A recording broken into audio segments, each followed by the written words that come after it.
that's number one. Like why? What do you run into on follow-ups? Like when I've already sent the agreement to somebody, Yeah. he has a sign, Yeah. and then some people they sign, then afterwards when you tell them to pay, Yeah. they say they don't pay. But why don't they pay? Some of them they say I have to wait. I have to wait. Yeah, I have to first wait. I will get back to you. Okay, so they were only interested to find out data, basically. I think. Yeah. That's the thing, and it's also the other problem is closing when it comes to this. Yeah. Anyway, so I understand follow-up, but follow-up is at the very, very end, and to get to the very, very end, you know, to the last step, that's follow-up. Yeah. You need to make sure that the steps before are all good, because if you have made all the steps before the follow-up correctly, you will not even have to follow up.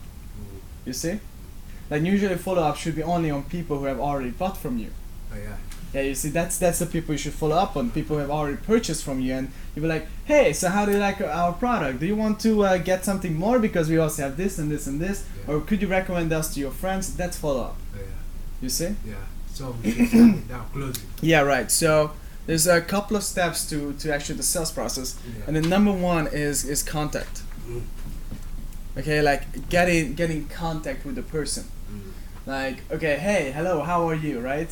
When you establish some connection with the person, Mhm. that's what I mean by contact. Not just contact like touch the person and say hello. Yeah. Establish. There's a bit more, you know, establish some connection. And Mm. on this phase, when you do contact, this is a time when you should find out like, okay, who is this person? What is he? Why is he? You know, you should find out things about the person, and I'll tell you why in a second. So find out who, what does he want, Mm. how does he want it, right? Mm. And then all the other things like when and so on and so on. Mm. Because here's the thing. Mm. If you don't find these things out, like who is he, what does he want, how does he want it, when does he want it, if you don't find out these things, then what will happen is that you'll get to the second point of the sales process, which is actually like talking about the problem, right? Mm. Like what does he want to solve, right? Mm. So you find out that he wants to move to Europe or something like that, right? Mm. So on the number 3 step, you offer the solution. You do the offer and the marketing of the offer. Mm. You do this, right? Mm. So you say hello to him, and then you you find out what he wants, and you tell him that yes, we can actually do this. And the way it works, because now you're gonna do some marketing. Yeah. So the way it works is that it costs so much money, and then this is how long it takes, and then for every kid it's $5,000 extra, and then we will do the process. We will need the ID, the passport, and you know, this is all marketing. Mm. It all gives data Mm. about about your product, you know, and how does it work, why does it work, etc., which is good because it increases the person's understanding. Mm. And then if you have done this properly, then you can go to number 4, which is closing. But the problem with the closing is that you will not be able to close sometimes because you haven't figured out those things.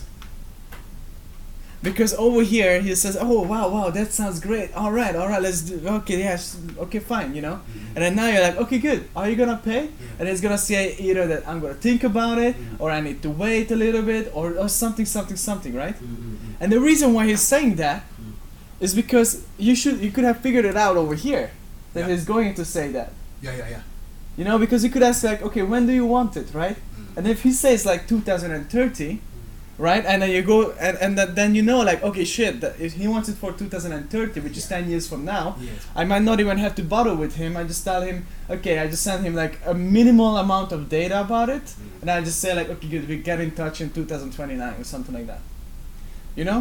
Mm. And then because over here he's making you think that he wants it right now. So when you start following up, he says, no, I need to wait. And then you follow up every week and so on. You're wasting your time. You see? Or he says like, how does he want it, right? Mm. He might say that I want it as cheap as possible, right? Mm. And maybe that's why he's saying I need to wait, because now he's trying to figure out, okay, who else is offering the same thing that you are offering in the market, Mm. you know? Mm.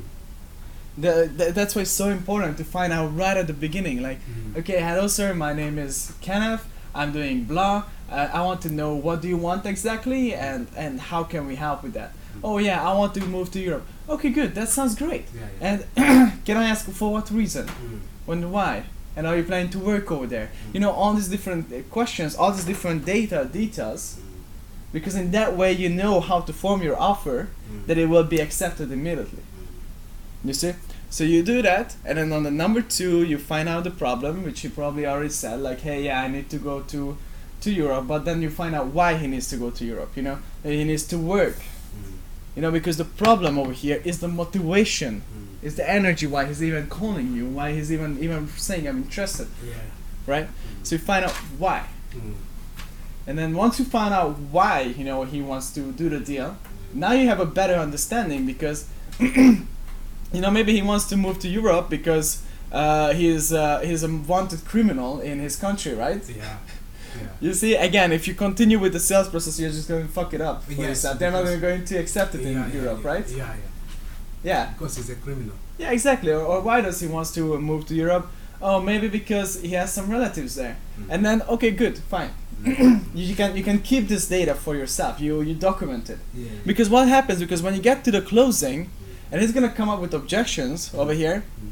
When you get to the closing, you know, when you're trying to close the person, he's gonna come up with objections. I need to wait, I need to think, and blah blah blah. You can take the problem, and you can make him remember it.